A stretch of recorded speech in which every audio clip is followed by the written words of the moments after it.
Cheide.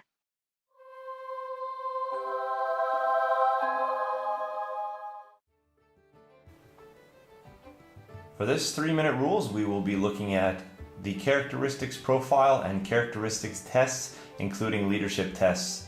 And these can all be found on pages 3, 4, and 10 of the 8th edition Big Rulebook. To explain the characteristics profile, let's use the High Elf Archer here as an example. Let's go through each of these letters and numbers one at a time. M stands for movement, in this case 5 inches.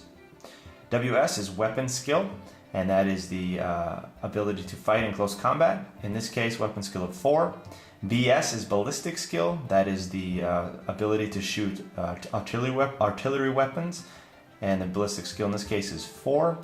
S is strength, strength of 3. T is toughness, toughness of 3. W is the number of wounds, in this case only 1. I is the initiative, how quickly they attack in close combat, in this case it is a 5. A is the attacks, the number of attacks, in this case 1. And LD is leadership, and this is a leadership of 8. Now, based upon these characteristics, you may be called upon to take what is called characteristic tests. Now, in a characteristic test, you will always roll a d6 and compare that against the specific characteristic you are looking at. Let's give you an example. For example, if you are called upon to take a characteristic test against toughness, the toughness of the archer is 3. Now that means you have to roll a d6, and if the score is equal to or less than the number in the profile, the test is passed with no ill effect. If the score is greater than the number in the model's profile, the test has been failed.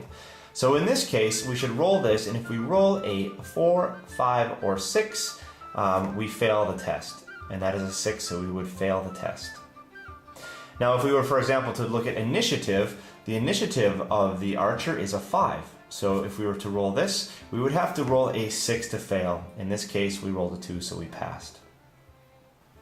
We should also note here that a roll of a 1 is always going to be a success, and a roll of a 6 is always a failure. And finally, the last test we will discuss is the leadership test. The leadership is always rolled with 2d6 and compared to the leadership score of the figure in question. In this case, we have a leadership of 8. So if we need to pass our leadership test, we need to roll a 1 through an 8 on 2d6.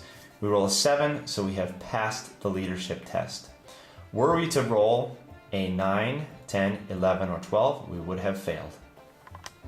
And with that, we conclude our brief overview of characteristics profiles, characteristic tests, and leadership tests. Thank you for joining us here at Grey Army Gaming, where Grey can always play.